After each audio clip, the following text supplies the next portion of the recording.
જોહાર જય આદિવાસી. હું ગણેશ રાઠવા, કડોલી મોરડી તાલુકા સદસ્ય.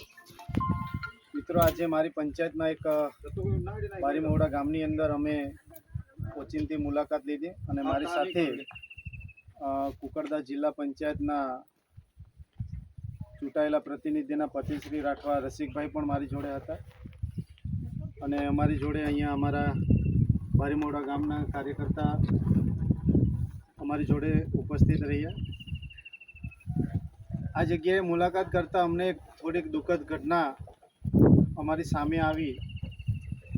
મિત્રો, કુપ્પા પાણી પુરવઠા યોજનાની અહીંયા જે અમે જગ્યા પર ઊભા છે ત્યાંથી 1 કિલોમીટર દૂર સંપ બનાવવામાં આવેલો છે અને ત્યાં હજારો લીટર પાણી સંગ્રહ કરવામાં આવે છે.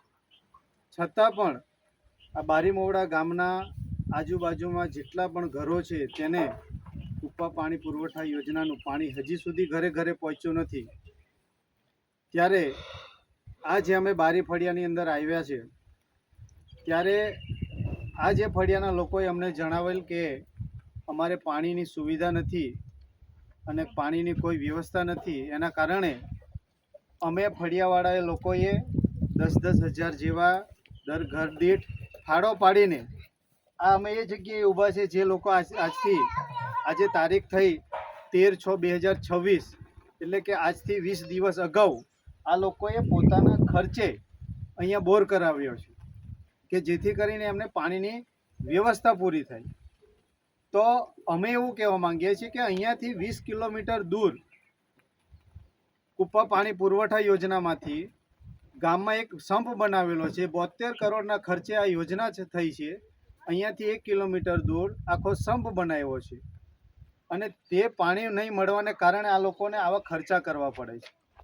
હજી પણ આ લોકોએ મેં સાંભળ્યું છે કે બોર તો કરાવી દીધો છે પણ આમાં મોટર લાવવા માટે પૈસા નથી. તો હજી પાછા ફરી ફાળો પાડશે અને ફરી લાવશે. ત્યારે હું તંત્રને કહેવા માગું છું કે અત્યારે અહીંયા ખરેખર ડુંગર વિસ્તારની અંદર પાણીની ખૂબ સમસ્યા છે. તો તંત્ર પણ જાગે અને જે કુપ્પા પાણી પુરવઠા યોજનામાંથી જે કંઈક ગામની કનેક્ટિવિટી બાકી છે એ દરેક ગામની અંદર કનેક્ટિવિટીનું કામ પૂરું કરે, જેથી કરીને અહીંયાના જે લોકોને જે પાણીની વ્યવસ્થાના ભાગરૂપે કુપ્પા પાણી પુરવઠા યોજના ચાલુ કરી છે એ પાણી મળી રહે. જય જોહાર, જય આદિવાસી.